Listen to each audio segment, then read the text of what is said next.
அரசே, நீர் வாழ்க, உன் குலம் வாழ்க. என்னாச்சு உங்களுக்கு? எவ்வளவு கம்பீரமா இருப்பீங்க, இப்ப என்னாச்சு ராஜா? ரொம்ப சோர்வா காணப்படுறீங்க. இந்த நாட்டுக்கே அரசனா இருக்கிறேன். புகழ், செல்வம், பலம் நிறைந்தவனாக இருந்தாலும் சந்தோஷமே இல்லை. நாட்டு மக்களை சந்தோஷமா வைக்க வேண்டிய நானே எப்படி இதிலிருந்து மீண்டு வருது என்று தெரியவில்லை. என்னை தனிமையில் விடுங்கள் அமைச்சரே.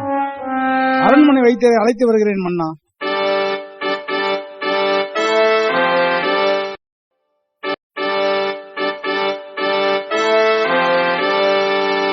வணக்கம் அண்ணா. யாரது? ஓ, வைத்தியரா? ஆமண்ணா, தங்களுக்கு உடல்நிலை சரியில்லை என்று அமைச்சர் சொன்னார்.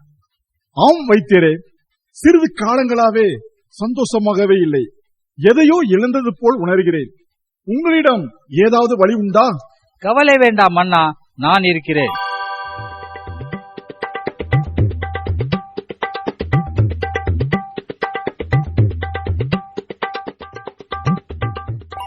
வைத்தியரே, என்ன பண்றீங்க? வலிக்கிறது. இருங்க இருங்க, சரியா இப்ப கண்டுபிடிச்சிடுவேன். மண்டையில ஒன்றுமே இல்லை.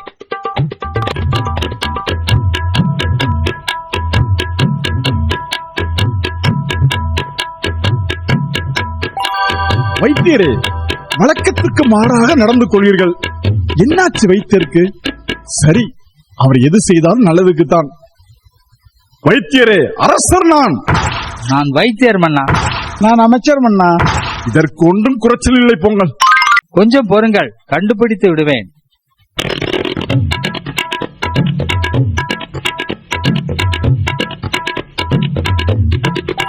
ரொம்ப கசப்பு வைத்தியரே. யார் அங்கே? அரசருக்கு தண்ணி கொண்டு வாருங்கள்.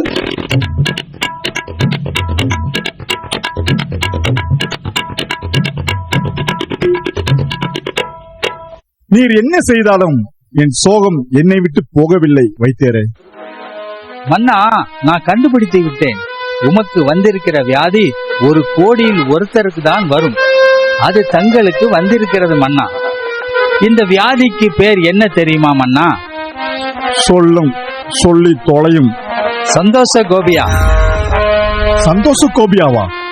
அப்படி ஒரு வியாதியை நான் கேள்விப்பட்டதே இல்லையே. 1 கோடியில் ஒருத்தருக்கு தான் வரும். அதான் நீங்கள் கேள்விப்பட்டதில்லை மன்னா. வைத்தியரே, இதற்கு வைத்தியம் உண்டு மன்னா. இது என்னவென்றால், இந்த உலகத்திலே 24 மணி நேரம் சந்தோஷமாய் இருக்கக்கூடிய ஒருவருடைய மேல் சட்டையை உங்களுக்கு உடுத்தினால் இந்த நோய் குணமாகிவிடும். என்ன வைத்தியரே, உண்மையாகவா? ஆமண்ணா, உண்மையாகவே குணமாகிவிடும். 24 மணி நேரம் சந்தோஷமாயிருக்கும் ஒருவர் மேல் சட்டையை நான் அணிந்தால் எனக்கு சுகமாகி விடுமா? ஆமண்ணா, தாங்கள் நாட்டிலே இப்படி யார் இருக்கிறார்கள் என்று பாருங்கள் மன்னா. நான் கிளம்புகிறேன் மன்னா, நான் கிளம்புகிறேன். வைத்தியரே, கிளம்புகிறேன் கிளம்புகிறேன் என்று சொல்லி இருக்கிறீர்கள். ஓ, தன்மானம் வேண்டுமா? தன்மானம் இல்லை மன்னா, சன்மானம் தாருங்கள். வியாதி வந்ததிலிருந்து நானே உளறிக் கொண்டிருக்கிறேன். உண்டாருங்கள் உங்களுடைய சன்மானம். ராஜா வாழ்க, உமது கோத்தரம் வாழ்க. அமைச்சரே, வைத்தியர் சொன்னதை கேட்டீர்களா? எத்திசைக்கும் ஆட்களை அனுப்பி சந்தோஷமா இருக்கிறவனின் ஆடையை கொண்டு வாருங்கள். அரசே, நானே நேரில் சென்று வருகிறேன், உத்தரவு கொடுங்கள். வெற்றியுடன் திரும்பி வாருங்கள் அமைச்சரே.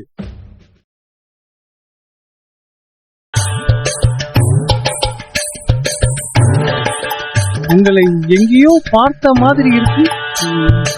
ஆமா, உங்களையும் தானே எங்கேயோ பார்த்த மாதிரி இருக்கிறது. உங்க பேரு மரிக்கொழுந்து தானே? ஆமா, நீங்க?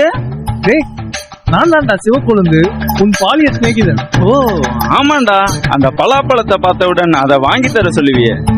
டேய் மாம்பழத்தை திருடி சாப்பிடுவியே. வாழைப்பழத்தை தோலோடு சாப்பிட்டது இன்னும் அப்படியே பசுமையாக நினைவாக இருக்கிறது. இப்படி பழங்கதை பேசி எவ்வளவு நாளாச்சுடா. ஆமாமா. ஆஹா, என்ன சந்தோஷமா இருக்கிறாங்க தம்பிகளா. நான் தான் இந்நாட்டு அமைச்சர். எப்படி இப்படி சந்தோஷமா இருக்கீங்க? அது ஒன்றுமில்லை அமைச்சரே, பழைய நண்பர்கள் சந்திக்கும் போது ஏற்படும் உணர்வு தான் அது. அப்போ எப்போதும் சந்தோஷமா இருப்பீர்கள், அப்படிதானே? ஆமாம் ஆமாம். அப்படி என்றால் ஒன்று வினாவலாமா? வினாவலாம் அமைச்சரே. நம் அரசருக்கு சந்தோஷ கோபியா என்கிற வியாதி வந்திருக்கு. 24 மணி நேரம் சந்தோஷமா இருக்கிற ஒருவனுடைய மேல் சட்டையை நம் அரசருக்கு அணிவித்தால் அந்த வியாதி போய்விடும் என்று அரண்மனை வைத்தியர் அறிவித்திருக்கிறார். எனவே தாங்கள் இருவரில் யாராவது ஒருத்தருடைய மேல் சட்டை தருவீர்களானால் உங்களுக்கு தக்க சன்மானமும் அரசு வேலையும் வழங்கப்படும். அமைச்சரே, என்னை மன்னியும். சற்று நேரத்திற்கு முன்புதான் என் துணைவியாரிடம் அடி வாங்கி வரும்போது என் பழைய சிநேகிதனை பார்த்தேன். அதனால் வந்த சந்தோஷம் அது. ஓ, அப்படியா சங்கதி? தம்பி நீ? அவனாவது அடி மட்டும்தான் வாங்கினான். எனக்கு சட்டையே கிழிந்து தொங்குகிறது அமைச்சரே. அநேகருடைய ஆண்மகள் நிலைமை இப்படித்தானா? அரசருக்கு வியாதியை குணப்படுத்த முடியாதா? என்ன செய்வது? சரி, இன்னும் போய் பார்க்கலாம். சந்தோஷம் பொங்குதே, சந்தோஷம் பொங்குதே, சந்தோஷம் என்னில் பொங்குதே. அல்லேலூயா, இயேசு என்னை ரட்சித்தார், முற்றும் என்னை மாற்றினார். சந்தோஷம் என்னில் பொங்குதே. அப்பா, உலகத்துல எல்லாம் இருந்த போது கூட நீங்க கொடுத்த சந்தோஷத்தை விட இப்ப இல்லாத போது நீங்க கொடுக்கிற சந்தோஷத்துக்காக நன்றிப்பா. ஆஹா, இந்த மனிதர் சந்தோஷம் பொங்குதே என்ன சந்தோஷமாயிருக்கிறார். இவரிடம் பேசி பார்க்கலாம். ஐயா, ஐயா. கூப்பிட்டீங்களா ஐயா? ஆம், நான் தான் இந்த நாட்டின் அமைச்சர் அரவாணன். ஐயா வணக்கம். நான் இந்த நாட்டின் குடிமகன் வெண்மதியன். நன்று. எப்போதுமே சந்தோஷமா இருப்பீங்களா? கவலைப்பட மாட்டீங்களா? கவலை என்கிற வார்த்தைக்கு இடமே இல்ல. எப்படி? உலகத்துல ஒவ்வொருத்தருக்கும் சந்தோஷம் வரும் போகும். ஆனா இந்த உலகத்துல யாருமே கொடுக்க முடியாத எடுக்க முடியாத சந்தோஷம் எனக்கு இருக்குயா. 24 மணி நேரமும் சந்தோஷமா இருப்பீங்களா? தூங்கும் போதும் சந்தோஷமா இருப்பேன் அமைச்சரே. தூங்கும் போதுமா? எனக்கு கவலை என்கிற வார்த்தைக்கு இடமே இல்ல. அப்படியா? உங்களைத்தான் நான் தேடி வந்தேன். என்ன தேடியா? ஆமா தம்பி, இந்த நாட்டு அரசரே உங்களை நம்பி இருக்கிறார். என்ன சொல்றீங்க அமைச்சரே? மகாராஜாவே என்னை தேடுகிறாரா? அவர் எதற்கு என்னை தேடணும்? நம் அரசர் கற்பூரமதியன், அவருக்கு சந்தோஷ கோபியான்னு ஒரு வியாதி.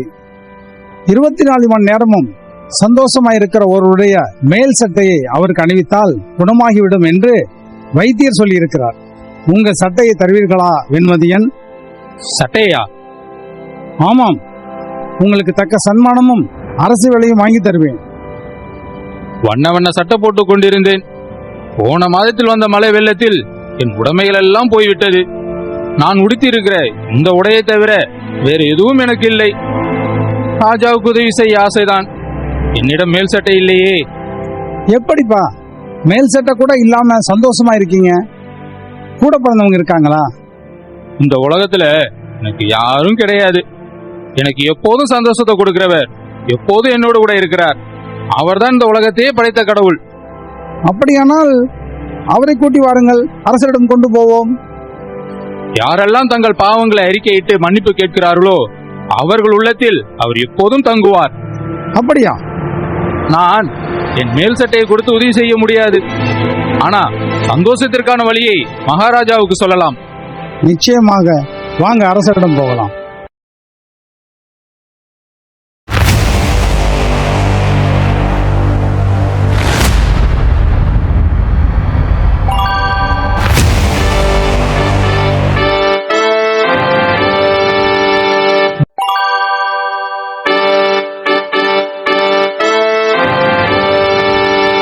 ஒரு வார காலமாயிற்று, இன்னும் அமைச்சரை காணவில்லையே. அரசே வாழ்க! அரசரே வாழ்க! வாரும் அமைச்சரே, போன காரியம் வெற்றிதானே? வெற்றி கிடைத்து விட்டது நமக்கு. நாடு முழுவதும் அலைந்து ஒரு மனிதரை கண்டுபிடித்து அழைத்து வந்துள்ளேன் மன்னா. எங்கே? அந்த மனிதரை அழைத்து வாருங்கள். இதோ அழைத்து வருகிறேன்.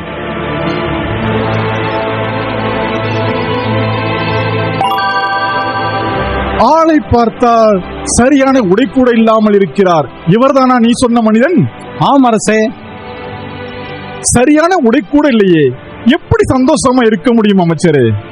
அரசே, அவரிடமே கேளுங்கள். நீர் என் நாட்டு பிரஜை தானா? ஆமண்ணா, தங்கள் நாட்டு பிரஜைதான்.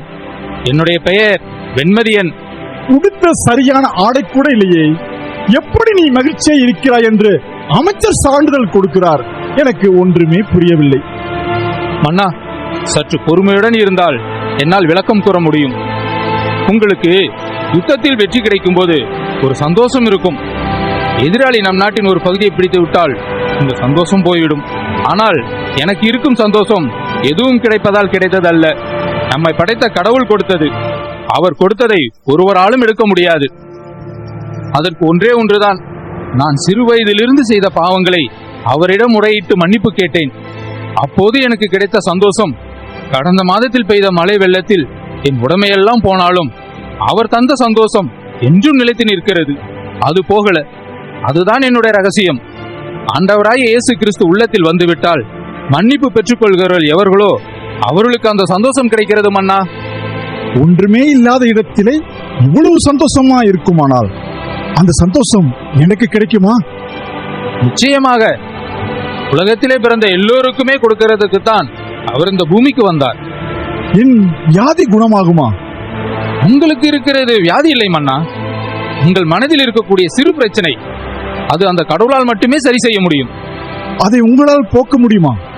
அது என்னால் முடியாது மன்னா. நீங்கள் உங்கள் பாவங்களை இயேசு கடவுளிடம் முறையிட்டால் அவர் உங்களுக்கு விடுதலை கொடுப்பார். நாம் பிரார்த்தனை செய்வோம். முழங்கால் படியிட வேண்டுமோ? நாம் முழங்காற்படியிடும் போது நம்முடைய தாழ்மையை பார்க்கிறார், வேறொன்றுமில்லை. ஆண்டவரை, சிறு வயது முதல் நான் அறிந்தும் அறியாமலும் செய்த எல்லா பாவங்களையும் மன்னியுங்கள். என்னை தேடி வந்து எனக்காக உயிர் கொடுத்தீர் என்று நம்புகிறேன். என் பாவத்தை மன்னியும். பாவம் செய்யாமல் இருக்க பலன் தாரும். இயேசு கிறிஸ்துவின் மூலம் பிரார்த்திக்கிறேன் தகப்பனே, ஆமென். உண்மையாகவே நீங்கள் பிரார்த்தனை செய்திருந்தால் நிச்சயம் அந்த சந்தோஷத்தை பெற்றிருப்பீர்கள் மன்னா. உண்மையிலேயே என் வாழ்க்கையில் மாற்றம் ஏற்பட்டது போல் உணர்கிறேன். என் மனதில் ஒரு அமைதி, சந்தோஷம் காணப்படுகிறது. உன்னை பாராட்ட விரும்புகிறேன். அதற்கு முன்பாக இந்த இயேசுவை குறித்து எனக்கு சொன்னாய் அல்லவா? உண்மையிலேயே சந்தோஷமா இருக்கிறது.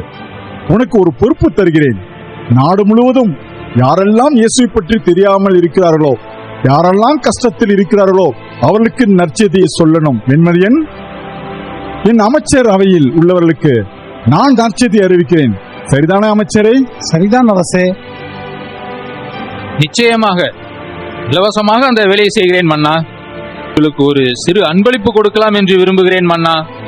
ஏற்றுக்கொள்வீர்களா? என்னது அன்பளிப்பா?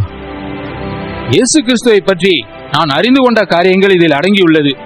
இதை நீங்கள் தொடர்ந்து வாசிப்பீர்களானால் உங்களுக்கு இன்னும் ஒரு வழிகாட்டுதல் கிடைக்கும், பலன் கிடைக்கும். ஓ, உண்மையிலேயே விலை மதிக்க முடியாத பொக்கிஷன் தான். நன்றி, நன்றி, நன்றி அரசே.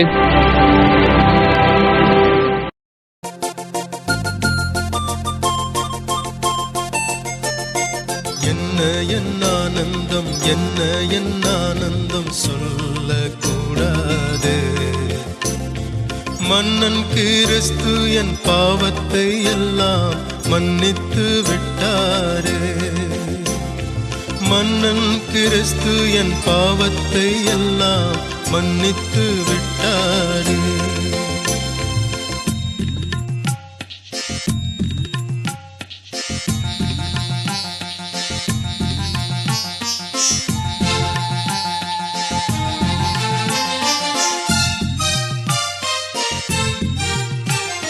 கூடுவோம், ஆடுவோம், பாடுவோம் நன்றாய்.